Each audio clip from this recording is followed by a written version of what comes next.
ওইখানে। উনি গোপনে কিছু একটা করছেন। এবার তাকে জবাব দিতে হবে। মা ওইখানে? হুম। বিকেলে সোনালি রৌদ্র মন মাতানো বাতাস বইছে। পাকা ঘাটে বসে জলিল শিমুলকে বড়শি দিয়ে মাছ ধরা শেখাচ্ছে। সবাই বসে আছে। সেই সময় রিদমের আগমন ঘটে। রিদম জলিলের দিকে তাকিয়ে বলল, চাচা আমাকে শিখাবেন? এসো বাবা। রিদম পূর্ণার দিকে তাকালো। কেমন আছো পূর্ণা? তুমি এসেছো শুনে চলে আসলাম। ঠিক আছে। চাচা আমার সাথে দুজন অতিথি আছে। কোথায় নিয়ে এসো তাদের? সবাই আগ্রহী হয়ে তাকিয়ে আছে কে সে অতিথি। মাহি আর আজমির এগিয়ে এসে জলিলকে সালাম করলো। পূর্ণা তীক্ষ্ণ দৃষ্টিতে মাহির দিকে তাকিয়ে আছে। মাহি ফিসফিস করে বলল, আমার কাছ থেকে তুমি কখনো মুক্তি পাবে না পূর্ণাময়ী। যেইখানে যাও আমি তোমার পিছু নেব। সবাই ঘরে চলে যায়। মাহিকে চোখের ইশারায় যেতে না করে পূর্ণা ক্ষুব্ধ স্বরে প্রশ্ন করে মাহিকে, আপনি এখানে কেন এসেছেন? আগেই বলেছি তোমার পিছু ছাড়বো না। আমি চাই না আপনি পিছু নেন। আপনার উপস্থিতি আমি অস্বস্তি বোধ করি। কেন বোঝেন না? কিন্তু কেন? প্রশ্ন করবেন না। আপনি চলে গেলে আমি খুশি হব। আমি যাব না। তুমি যেইখানে যাবে আমার জায়গাও সেইখানে। পূর্ণাময়ী যেখানে মাহি সেইখানে। নির্লজ্জ ছেলে। বলতে বলতে দ্রুত পায়ে চলে যায় পূর্ণা। মাহি তার দিকে তাকিয়ে, আহ, এই কণ্ঠস্বর আমার ভেতরে উত্তাল সমুদ্রের ঢেউয়ের মতো করে দেয়। পৃথিবীর কোনো গহীনে তাকে নিয়ে চলে যাই। কোনো কোলাহল থাকবে না, শুধু পূর্ণাময়ী আর আমি থাকবো। তাকে মন ভরে দেখব। আজমির ব্যস্ত পায়ে আসে মাহির কাছে। প্রশ্ন করে, ভাই এই তাহলে সেই মেয়ে যার জন্য এত দূর ছুটে এসেছো? হুম, এই সেই মায়াবী পরী। তোমার পিছনে সবসময় সুন্দরী মেয়েরা ছুটে, এবার উল্টো কেন ভাই? সত্যি করে বলো, তুমি কি তার প্রেমে পড়েছো? মাহি মিনিট কয়েক চুপ থেকে উত্তর দেয়, না। ভাই তোমার চোখ অন্য কিছু বলছে। তাকে তোমার জীবনের সাথে জড়িও না। এখনও জবার বিষয়টা শেষ হয়নি। শেষ হবে খুব শীঘ্রই। কিভাবে? ওই মেয়েকে খুঁজে পেয়েছো? পেয়ে যাব। আমি একটু একা থাকতে চাই। ঠিক আছে। আজমির 2 কদম এগিয়ে আবার পিছনে ঘুরে মাহির দিকে তাকায়। ভাই একটা কথা তোমার জানা দরকার। কি? জবা গর্ভবতী ছিল। মাহির মাথার উপর যেন আকাশ খণ্ড খণ্ড হয়ে ভেঙে পড়ছে। পায়ের নিচের মাটি সরে যাচ্ছে। নিজের হাতের দিকে তাকিয়ে বলল, আমার হাতে একটা নিষ্পাপ শিশুর রক্ত লেগে আছে। কিভাবে এটা করতে পারলাম আমি? রাতে বারান্দায় মাটিতে বড় একখানা মাদুর বিছানো হয়েছে। বাড়িতে অতিথি এসেছে শহর থেকে। অতিথিদের খালি মুখে ফেরানো যায় না। আল্লাহ খুশি হয়ে বাড়িতে অতিথি পাঠান। অনেকদিন পর শেখ বাড়িতে খুশির আমেজ। জলিল মেয়েকে কাছে পেয়ে আনন্দে আটখানা হয়ে গেছে। সুগন্ধি চাল ও হাঁসের মাংস রান্না হয়েছে। সবাই মিলে খাবার সাথে বেশ আড্ডা জমিয়েছে। মাহি আর চোখে পূর্ণাকে দেখছে। পূর্ণার চোখে চোখ পড়তেই পূর্ণা তীক্ষ্ণ দৃষ্টিতে তাকায়। এই বিষয়টা হৃদম অনেকবার লক্ষ্য করেছে। ভিতরে ভিতরে অনেক রাগ হচ্ছে। জলিল খেতে খেতে মাহিকে জিজ্ঞেস করলো, তোমার পরিচয় জানা হলো না। আমি মাহি বিন চৌধুরী। আজমিরের দিকে তাকালো জলিল। আর তোমার? আজমির চৌধুরী। তোমাদের বাবার নাম? ফেরজাদ চৌধুরী। ডাক্তার সাহেবের সাথে পরিচয় হলো কিভাবে মাহি? আশ্রম থেকে। বুঝলাম না। আমি ছোট থেকে আশ্রমে বেড়ে উঠেছি, আয়েশে খালার কাছে। আমার বাবা মার পরিচয় জানি না। ফেরজাদ চৌধুরী আমাকে আশ্রম থেকে নিয়ে গিয়ে ছেলের মতো ভালোবাসা দিয়ে বড় করেছে। পূর্ণা হতভম্ব হয়ে মাহির দিকে তাকিয়ে আছে। এই প্রথম মাহির জন্য তার মায়া লাগছে। ছোট থেকেই মাহি দুষ্ট ছিল। লেখাপড়ার প্রতি কোনো আগ্রহ ছিল না তার। ভাই তুমি অনেক মেধাবী ছিলে, তাই দেখো ডাক্তার হয়ে মানুষের সেবা করছো। তোমার একটা বাজে অভ্যাস ছিল মাহি। কি সেটা? তুমি ছোট থেকেই আমার পছন্দের জিনিসগুলো কেড়ে নিতে। কথা শুনে পূর্ণা কাশতে থাকে। মাহি পানির গ্লাসটা এগিয়ে দেয়। পূর্ণা পানি খেয়ে গোপনে শ্বাস ফেলে। দুজনের দিকে আর চোখে তাকায়। রাতে ঠান্ডা বাতাস বইছে। বাতাসের তীব্রতা একটু বেশি। প্রিয়া বারান্দায় দাঁড়িয়ে আছে। মাহি এসে হালকা কাশ দেয়। প্রিয়া ঘুরে দাঁড়ায়। প্রিয়া মাহির দিকে তাকালো। একটু কথা বলা যাবে? হুম। তোমার নাম প্রিয়া? ভুল বলেনি। বাহ, তুমি তো ভালো কথা জানো। তোমাকে দেখে মনে হয় খুব চঞ্চল। মাহি চারিদিকে তাকিয়ে ফিসফিস করে বলল, তোমার বোন এমন কেন? কেমন? এই যে রাগী বদমেজাজি। আমার বোন এরকম না, কোনো ছেলেকে বিশ্বাস করে না। কেন? প্রেমিক ধোকা দিয়েছে নাকি? না, বাগদত্তা। তোমার বোনের বাগদান হয়েছিল? সাইদ ভাইয়ের সাথে। ওই ছেলে এখন কোথায় আছে? বিয়ের দিন হারিয়ে গেছে। অসভ্য ছেলে একটা, কি করে এরকম একজন মেয়েকে ছেড়ে যেতে পারলো? শিমুল আবদার করছে হালুকা নদীর পাড়ে ঘুরতে যাবে। পূর্ণা নাকচ করে দিয়েছে, কারণ মাহি তার পিছু নেবে। শিমুলের মুখটা মলিন হয়ে যায়। পূর্ণা বলল, ভাই আমি তোমাকে নিয়ে যাব, কিন্তু মাহি পিছু নেবে, তাই যেতে চাইছি না। তুমি মন খারাপ করো না। আমরা লুকিয়ে যাব। পূর্ণা চিন্তিত হয়ে যায়। শিমুল ভাই এক কথার মানুষ, যা বলবে তার করাই লাগবে, না হলে তো সে একাই চলে যাবে। ঠিক আছে ভাই, আমরা লুকিয়ে যাব। পাশ থেকে মাহি উচ্চ স্বরে বলল। আমি শুনেছি পূর্ণাময়ী। পূর্ণা চমকে ওঠে। মাহি পূর্ণার দিকে এগিয়ে আসে। পূর্ণা মনে মনে বলছে, এই ছেলে এমন কেন, সব জায়গায় হাজির হয়ে যায়। চাচার কাছে অনুমতি নিয়েছি। আমরা নদীর পার ঘুরতে যাব পূর্ণাময়ী। আমি যাব না, চাইলে তুমি একা যেতে পারো। আমি তোমার পিছু ছাড়বো না, আমি তোমাকে নিয়েই যাব। নির্লজ্জ ছেলে একটা। পূর্ণা চলে যায়। শিমুল তীক্ষ্ণ দৃষ্টিতে তাকিয়ে আছে মাহির দিকে। মাহি কয়েক সেকেন্ড তাকিয়ে প্রশ্ন করে, কি হয়েছে? নির্লজ্জ ছেলে, নির্লজ্জ ছেলে। বলতে বলতে চলে যায় শিমুল। মাহি বিরক্ত স্বরে। হায়, এই দেখছি বোনের কথা শিখে গেছে। বিকেলে সোনালি রোদ্দুর, হালকা মৃদু বাতাস, সূর্যের রশ্মি লাল বর্ণ ধারণ করে পশ্চিম আকাশে ডুবে যাচ্ছে। পুরো আকাশ লালচে রঙের হয়ে যাচ্ছে। নদীর ওপারে সূর্য ডুবে যাচ্ছে। বিশাল দূরত্ব থাকলেও মনে হচ্ছে হাত বাড়ালেই ছোঁয়া যাবে। নদীর পাড়ে ঘুরতে এসেছে মাহি, শিমুল, আজমির, প্রিয়া, পূর্ণা ও তার ভাইরা। মাহি পূর্ণাকে বিরক্তি করার জন্য নানা ধরনের কথা বলছে। পূর্ণা মাহিকে এড়িয়ে যাচ্ছে। প্রিয়া ও তার ভাইদের সাথে মাহির ভালোই জমেছে। নদীর পাড়ে বালির উপর হাঁটছে পূর্ণা আর শিমুল। ঢেউ এসে তাদের পা ছুঁয়ে দিচ্ছে। আকিব ও রাকিব বালি দিয়ে ঘর বানাচ্ছে। অন্যদিকে প্রিয়া আর মাহি পাথরের উপর বসে বাদাম খাচ্ছে। মাহি প্রিয়ার দিকে এক পলক তাকিয়ে বলল, প্রিয়া, তোমার বোনের পাশ থেকে পাগলটাকে সরাবো কি করে বলো তো? শিমুল ভাই সবসময় আপার সাথেই থাকবে। কেন? আয়েশ খালার করা আদেশ, আপাকে একা ছাড়া যাবে না। বুঝেছি, তোমার ভাইদের কাছে যেতে হবে। মাহি উঠে যায় ভাইদের কাছে গিয়ে। তোমরা কি করছো? ঘর বানাচ্ছি। কে থাকবে এই ঘরে? আমরা। আচ্ছা, পরে থেকো, আগে আমার কথা শুনো। কি? তোমার বোনের কাছ থেকে পাগলটাকে সরাতে হবে, তোমরা পারবে? এটা কোনো ব্যাপার না। সাব্বাস। আমি গিয়ে ওই গাছের ওইখানে বসছি, যাতে আমাকে না দেখা যায়। মাহি গিয়ে গাছের নিচে আড়াল হয়ে বসে আছে।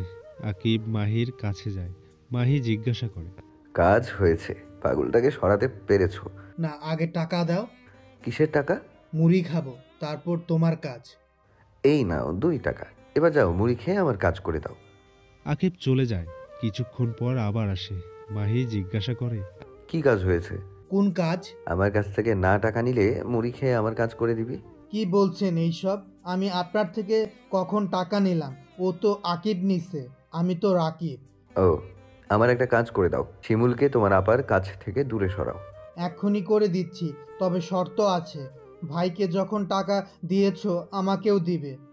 এই নাও টাকা, যাও, এক্ষুনি কাজটা করা চাই। রাকিব চলে যায়। মাহি সংবাদের অপেক্ষায় বসে আছে, কখন পূর্ণাকে একা পাবে, কথা বলবে। বেশ কিছুক্ষণ বসে থেকে বিরক্ত হয়ে তাদের কাছে যায় মাহি। তারা তাদের বাড়ি বানানো ব্যস্ত। মাহি গিয়ে ক্ষুব্ধ স্বরে বলল, তোদের আমি কি কাজে পাঠিয়েছি? 2 জন একসাথে জবাব দেয়। কি কাজে? মানে কি, ভুলে গেলে? আমার কাছ থেকে টাকা নিলে। আমি নিইনি ভাই, ও নিয়েছে। রাকিব বলল, মানে 2 বার আকিব আমার কাছ থেকে টাকা এনেছে। কি সাংঘাতিক ছেলে। একটু থেমে মাহি, এই, আজ থেকে তোরা 2 জন এক জামা পরবি না, আর না হলে একজনের কপালে টিপ দিয়ে রাখবি। কেন? তোদের চিনতে অসুবিধা হয়। আমার কাজ করেছিস? পারবো না।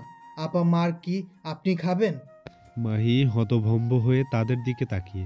বোনের থেকে কোনো অংশে কম না। প্রিয়া চিৎকার করে ওঠে। সবাই দৌড়ে তার কাছে যায়। পূর্ণা বোনকে জড়িয়ে ধরে বলে, কি হয়েছে প্রিয়া? প্রিয়া কোনো কথা বলতে পারছে না। আঙ্গুলের ইশারায় পাথরের পাশে দেখায় ওইখান থেকে প্রচুর দুর্গন্ধ আসছে। সামনে এগিয়ে যাওয়া যাচ্ছে না। শিমুল 2 হাত দিয়ে মুখ ধরে এগিয়ে যায়। একটা লাশ পড়ে আছে উল্টা হয়ে, পচে দুর্গন্ধ ছড়িয়ে গেছে। দেখে কোনোভাবেই চেনার উপায় নেই কে। শিমুল লাশ লাশ করে ছুটে আসে পূর্ণার কাছে। পূর্ণার চোখে অশ্রু টলমল করছে, মনে মনে ভাবছে হয়তো জবার লাশটা।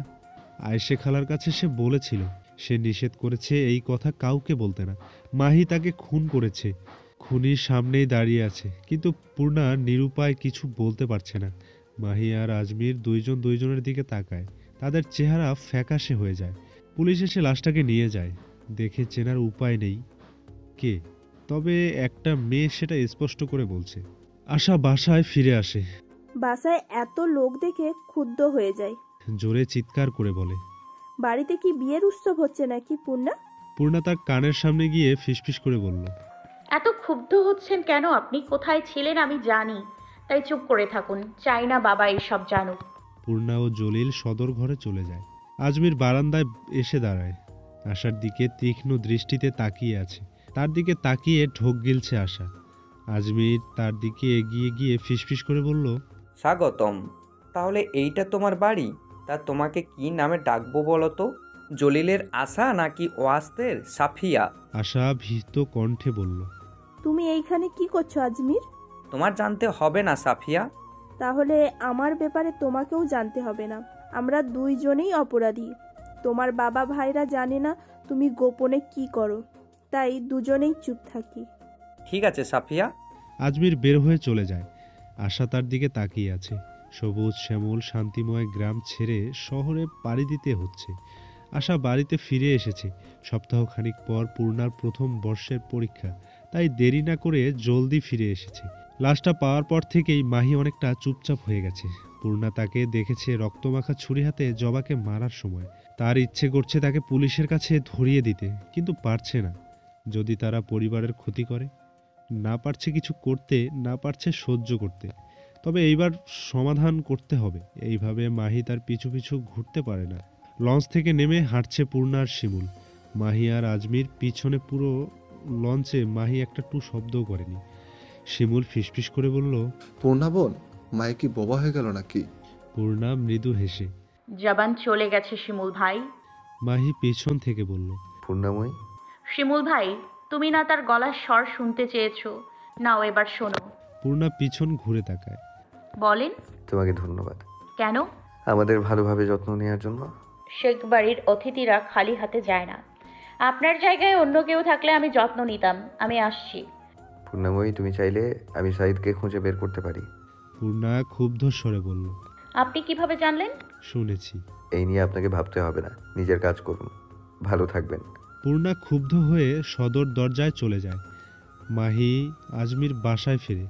ফেরজাদ সোফায় বসে পত্রিকা পড়ছে, আসমা পাশে বসে আছে। মাহি ক্ষুব্ধ হয়ে দরজা ধাক্কা দেয়, বিকট আওয়াজ হয়। ফেরজাদ আর আসমা চমকে ওঠে।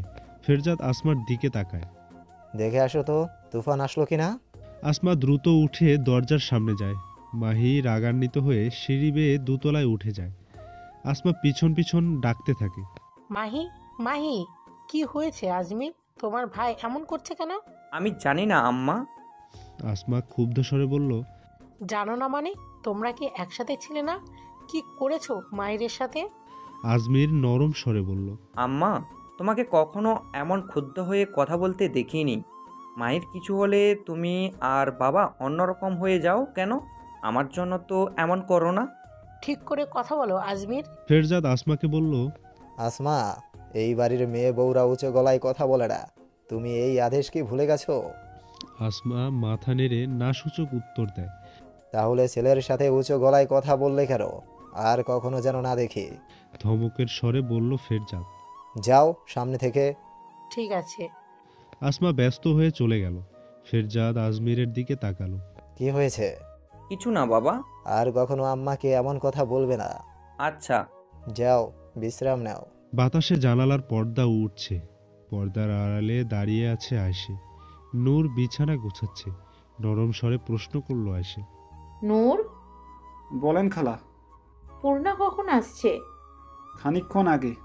ঠিক আছে, আমি ওর ঘরে যাচ্ছি। আয়েশে ঘর থেকে বের হয়ে পূর্ণার ঘরে চলে যায়। পূর্ণা বিছানায় চিন্তিত অবস্থায় বসে আছে। কি ব্যাপার, এসে একবার খালার কাছে গেলি না? ক্লান্ত লাগছে খালা, শুয়ে পড়েছিলাম। বাবা ভালো আছে? হুম। সব কি ঠিক আছে? ঠিক আছে, এবার হয়তো আশা ঝামেলা করবে না। ভালো, বুদ্ধিমতী মেয়ে। আয়েশে যেই বের হওয়ার জন্য এগিয়ে যায়, পূর্ণা পিছন থেকে বলে, খালা, জবাব লাশ পাওয়া গেছে। আয়েশে পিছনে ঘুরে দাঁড়ায়। বিষয়টা গোপন থাকবে, কেউ জানবে না কিছু। খুনিকে ছেড়ে দিব খালা। ছাড়তে হবে। অন্যায়কে প্রশ্রয় দিব। নিজের ভালোর জন্য দিতে হবে। নিজেই অপরাধী হয়ে যাচ্ছি, এখন আমাকে সব বলবে কেন আমরা খুনিকে ছেড়ে দিচ্ছি। ওরা খুব ভয়ঙ্কর পূর্ণা। জবা আমার আশ্রমে বড় হয়েছে, কিন্তু গোপনে ওস্তাদের হয়ে কাজ করছিল। হতভম্ব দৃষ্টিতে আয়েশে মুখের দিকে তাকিয়ে পূর্ণা বলে, খালা, ওস্তাদকে? গোপনে থাকা এক ভয়ঙ্কর মানুষ। তাকে কেউ দেখেনি, কিন্তু তার কর্মকাণ্ড মানুষের মনে আতঙ্ক সৃষ্টি করেছে। কোন গর্ত থেকে শয়তানি করেছে কে জানে। জবা তাদের ফাঁদে পড়লো কিভাবে? জানি না। জবা একজনকে পছন্দ করত, সে নিজেই নিজের জীবন ধ্বংস করেছে। জবা গর্ভবতী ছিল, তাই বাধ্য হয়ে আশ্রম থেকে বের করে দিই। জবা কার সাথে সম্পর্কে জড়িয়েছিল, কাকে পছন্দ করত? একটু থেমে আয়েশে জবাব দিল, মাহিকে পছন্দ করত। পূর্ণার মুখ মলিন হয়ে যায়। বুকের ভেতরে অদ্ভুত এক ব্যথা অনুভব করছে। ভেতর থেকে কান্না চলে আসছে। মনে মনে নিজেকেই প্রশ্ন করছে, এই কষ্ট ব্যথা পাওয়ার কারণ কি? আয়েশে পূর্ণাকে আলতো করে ধাক্কা দিয়ে বলল, পূর্ণা, কি হয়েছে? কিছু না খালা। তোর পরীক্ষা কবে? পরশু। ঠিক আছে, বিশ্রাম নে, পরে কথা হবে। আচ্ছা। আয়েশে ঘর থেকে বের হয়ে যায়। পূর্ণা কান্না ভেতরে চেপে রাখতে পারেনি। কাঁদতে কাঁদতে বলে, খুনি। সকালে সূর্যের আলো নেই, মেঘের আর্দ্রতা নেই, গরম শীত নেই, মৃদু বাতাস বইছে, সুন্দর মিষ্টি এক পরিবেশ। এই সময়টা পূর্ণার অনেক প্রিয়। পরীক্ষার প্রস্তুতি নিয়ে আয়েশাকে সালাম করে সবার কাছে দোয়া চেয়ে বেরিয়ে পড়ে কলেজের উদ্দেশ্যে। প্রতিদিনের মতোই তার সঙ্গী শিমুলকে বাহিরে রেখেই পরীক্ষার হলে তার আসনে বসে পড়ে পূর্ণা। পিছনে বসে মাহি মন দিয়ে খাতায় প্রশ্নের উত্তর লিখছে পূর্ণা। একটু পরপর আর চোখে তাকিয়ে দেখছে মাহি। ফিসফিস করে পূর্ণার কাছাকাছি এসে বলল, পূর্ণাময়ী। ধমকের স্বরে বলল পূর্ণা। কি হয়েছে, বিরক্ত করছো কেন? আমাকে দেখাও না, আমি পারছি না। মেয়েদের পেছনে ঘুরলে পারবে কিভাবে? আমি শুধু তোমার পেছনে ঘুরি পূর্ণাময়ী। হয়েছে, আর বিরক্ত করবে না, নিজের কাজ করেন। পূর্ণাময়ী, দেখাও না। দেখাতে পারি, তবে শর্ত আছে। কি শর্ত? আমাকে মুক্তি দেবে, আবার পিছু নেবে না। তুমি কখনো আমার থেকে মুক্তি পাবে না পূর্ণাময়ী, অন্য কোনো শর্ত দাও। নেই, এটাই শর্ত, বুঝেছো? বুঝিনি, কি বললে? কিছু না, বিরক্ত করবে না। পূর্ণাময়ী, একটু দেখাও। ঠিক আছে, তবে বিরক্ত করবে না। আচ্ছা। পরীক্ষা শেষ করে এসে দেখে শিমুল কোথাও নেই। পূর্ণা অনেক খোঁজাখুঁজির পর একাই রাস্তায় হাঁটতে শুরু করে। দেখে শিমুল এক মালবাহী ট্রাকের পিছনে ছুটছে। পূর্ণা শিমুল ভাই বলে তার পিছু ছুটতে ছুটতে শুরু করে। শিমুল ক্লান্ত হয়ে রাস্তার পাশে বসে পড়ে। পূর্ণা ছুটে এসে ক্লান্ত স্বরে বলল, ভাই, তুমি এমন ভাবে দৌড়াচ্ছ কেন? শিমুল পুরো শরীর কেঁপে কেঁপে দুই হাত দিয়ে মাথায় হাত রেখে বলল, আমি দেখছি। শিমুল ভাই, কি দেখছো? এমন কেন করছো? বাচ্চারা ট্রাকের ভিতর, ওদের মেরে ফেলবে।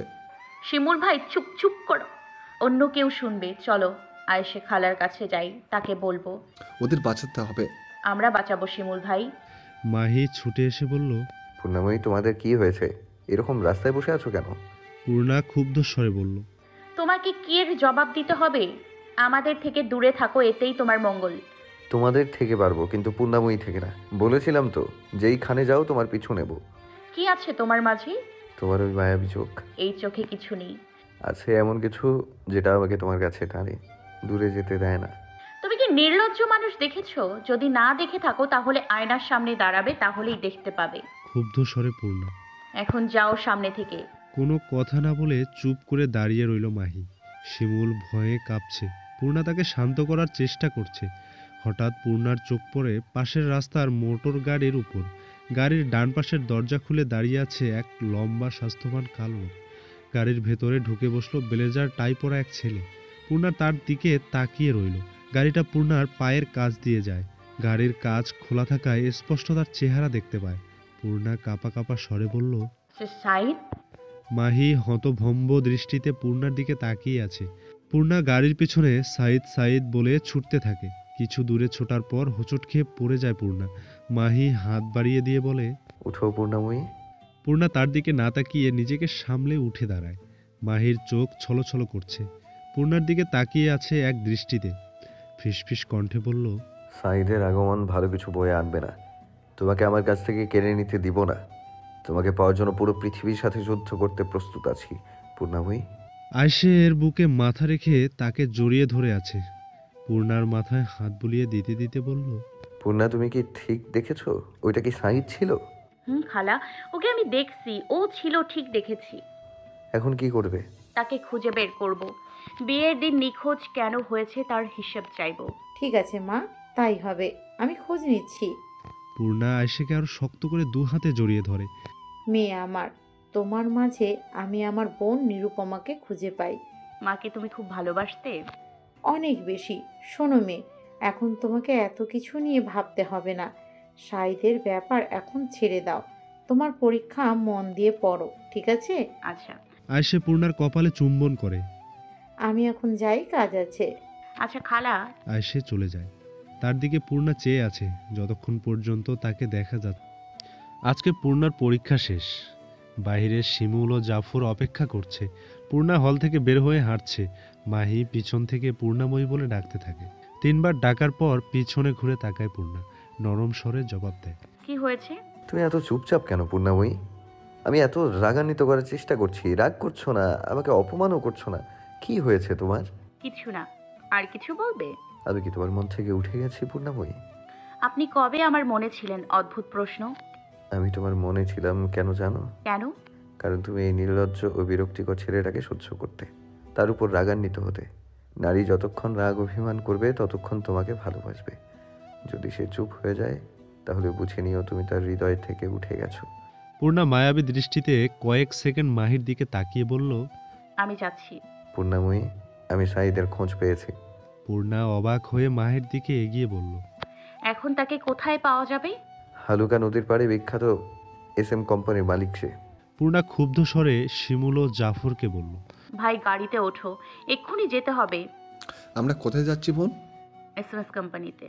পূর্ণা 4 তলা বিশাল এক ভবনে প্রবেশ করল। পরিপাটি গুছানো, দরজায় দারোয়ান দাঁড়িয়ে আছে। জাফর তাকে জিজ্ঞেস করল, শাহিদ এর রুমে কোনটা? সে জবাব দিল। পূর্ণা, শিমুল, জাফর দ্রুত গতিতে অফিস রুমের সামনে আসলো। দরজার সামনে থাকা এক ছেলে বলল, আপনি কোথায় যাবেন? সাইদের কাছে। স্যার, তার পরিবারের সবার সাথে ব্যস্ত আছি। পরিবারের সবাই এইখানে ভালোই, তাহলে জবাব সবাইকে দিতে হবে। আপনি একটু অপেক্ষা করুন, আমি স্যারকে বলছি। বলতে হবে না, আমি যাচ্ছি। ছেলেটাকে কথা বলার সুযোগ না দিয়ে দরজা ধাক্কা দিয়ে ভেতরে প্রবেশ করে পূর্ণা। উপস্থিত সবার আকর্ষণ পূর্ণার দিকে। আফজাল হতভম্ব দৃষ্টিতে তাকিয়ে বলল, পূর্ণা, তুমি এইখানে? সাইদের মা আসিয়া পূর্ণার দিকে এগিয়ে এসে অহংকারী স্বরে বলল, তাহলে তুমিই পূর্ণা? অনেক সুন্দরী, তবে গ্রামের দরিদ্র পরিবারের মেয়ে। আমাদের ছেলের সাথে মানায় না তোমাকে। আমার ছেলেকে সুধার মতো ধনী পরিবারের মেয়ের সাথেই মানায়। পূর্ণা অশ্রু ভেজা চোখ নিয়ে সাইদের দিকে তাকালো। তার পাশে সুন্দরী এক মেয়ে দাঁড়িয়ে আছে। পোশাক সাজ দেখে মনে হয় শহরের ধনী পরিবারের আধুনিক মেয়ে। সাইদের হাত ধরে দাঁড়িয়ে আছে। সুধা পূর্ণার দিকে তাকিয়ে হেসে বলল, পূর্ণা, তোমার নাম সাইদের মুখে শুনেছিলাম, তোমাদের বাগদানও হয়েছিল, কিন্তু দেখো নিয়তি কি, সাইদের সাথে 1 মাস আগেই আমার বিয়ে হয়েছে। পূর্ণা সাইদের দিকে এগিয়ে গিয়ে মিনমিন স্বরে বলল, তুমি আমাকে বলেছিলে আমাকে সৎ মায়ের অত্যাচার থেকে মুক্তি করবে। তুমি তো তার থেকেও বেশি কষ্ট আমাকে দিলে। আমার হৃদয় ভেঙেছো, বিশ্বাসঘাতকতা করেছো। আমি রাজকন্যা সেজে বসেছিলাম রাজপুত্রের অপেক্ষায়, কিন্তু রাজপুত্র ঘাতক ছিল, সে আসেনি। সাইদ বলল, পূর্ণা, আমার কথা শোনো। পূর্ণা হেসে, তুমি তো দেখছি আমার নামও ভুলে গেছো, আমাকে পূর্ণবতী বলতে। মাহি অফিস কক্ষে প্রবেশ করে। সাইদের দিকে এমনভাবে তাকায় যেন সে আগে থেকেই সব জানতো তার ব্যাপারে। পূর্ণা সাইদকে বলল, আমাকে কষ্ট দিয়েছো, ভালোবাসার অভিনয় করেছো, আমাকে ঠকিয়ে কি পেলে? মনে রেখো, মানুষ ক্ষমা করলেও প্রকৃতি কখনো ক্ষমা করে না। যে যেমনভাবে কষ্ট দেয় তাকে তেমনইভাবে কষ্ট পেতে হয়। প্রতিশোধ যদি মানুষ নিত ফের ভালো ছিল, কতটুকু বা নেবে? প্রকৃতির প্রতিশোধ খুব ভয়ানক। সাইদ পূর্ণার দিকে তাকিয়ে, আমাকে কি অভিশাপ দিচ্ছ? না, কাউকে অভিশাপ দিতে নেই, শুধু বাস্তবতা বললাম। আপনারা সুখী হন, আমি আপনাকে ক্ষমা করে দিয়েছি সাইদ। পূর্ণা শিমুল ও জাফরকে বলল। চলো ভাইয়া, আমরা যাই। আফজাল পূর্ণাকে বলল। পূর্ণা, শুনেছি তোমার বাবা অসুস্থ, পরিবারের অবস্থা করুন, কোনো কিছু দরকার হলে আমরা আছি। আফজালের দিকে তাকিয়ে পূর্ণা বলল, আমার বাবা আপনাকে একটা কথা বলেছিল, মনে আছে কি? যদি মনে না থাকে আমি মনে করিয়ে দিচ্ছি। আমরা গরিব হতে পারি কিন্তু ভিখারি না। আফজাল মাথা নত করে দাঁড়িয়ে রইল। পূর্ণা ব্যাগ থেকে বাগদানের আংটি বের করে সুধার হাতে দিয়ে বলল, এটা তোমাদের বিয়ের উপহার। আসিয়া উচ্চ স্বরে বলল, পূর্ণা, এটা রেখে দিতে পারতে, সুধার অনেক আছে, এটা তোমার প্রয়োজন। মাহি জবাব দিল, বিশ্বাসঘাতকের স্মৃতি রেখে কি করবে? সাইদ তীক্ষ্ণ দৃষ্টিতে মাহির দিকে তাকিয়ে আছে। মাহি মৃদু হাসছে। সে বেশ খুশি হয়েছে। পূর্ণা অশ্রু ভেজা চোখ নিয়ে বের হয়ে যায়।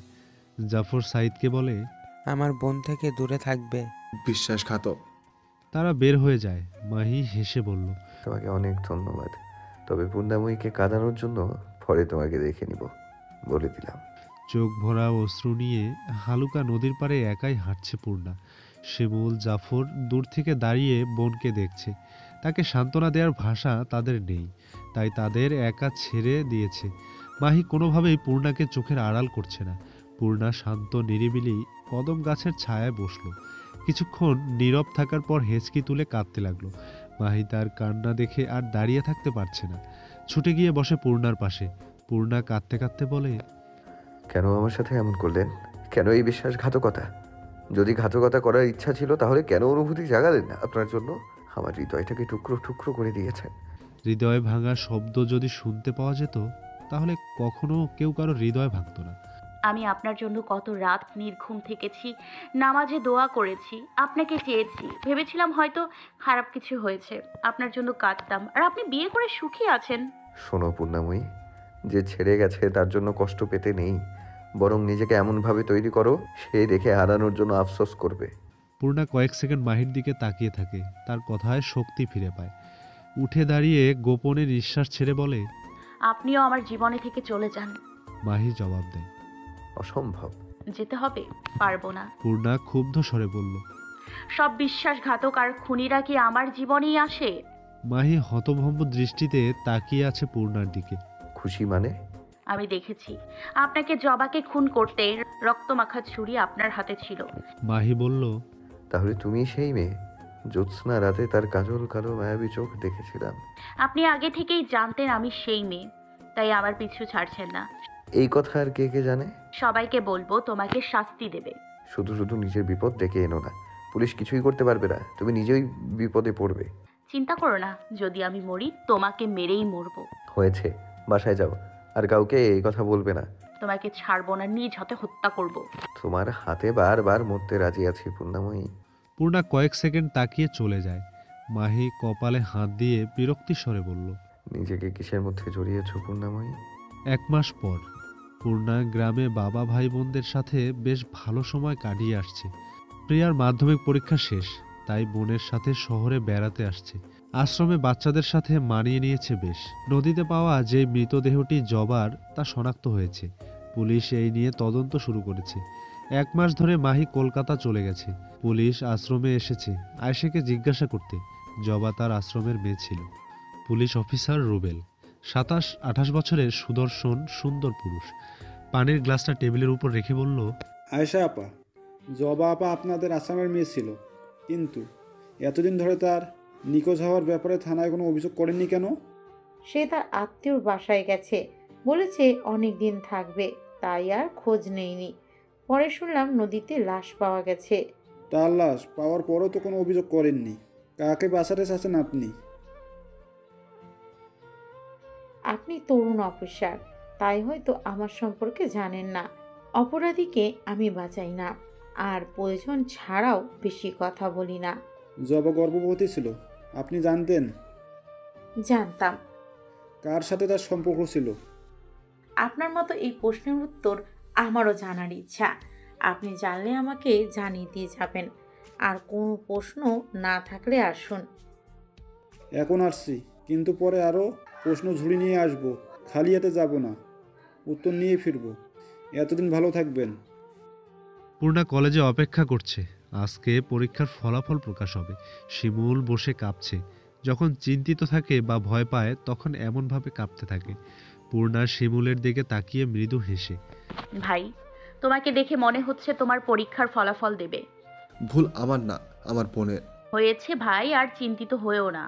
তোমার বোন ভালো ফলাফল নিয়েই ফিরবে। আমার আত্মবিশ্বাসী বোন। পূর্ণা মনে মনে ভাবছে গত 1 মাস ধরে মাহি চলে গেছে। তার কথা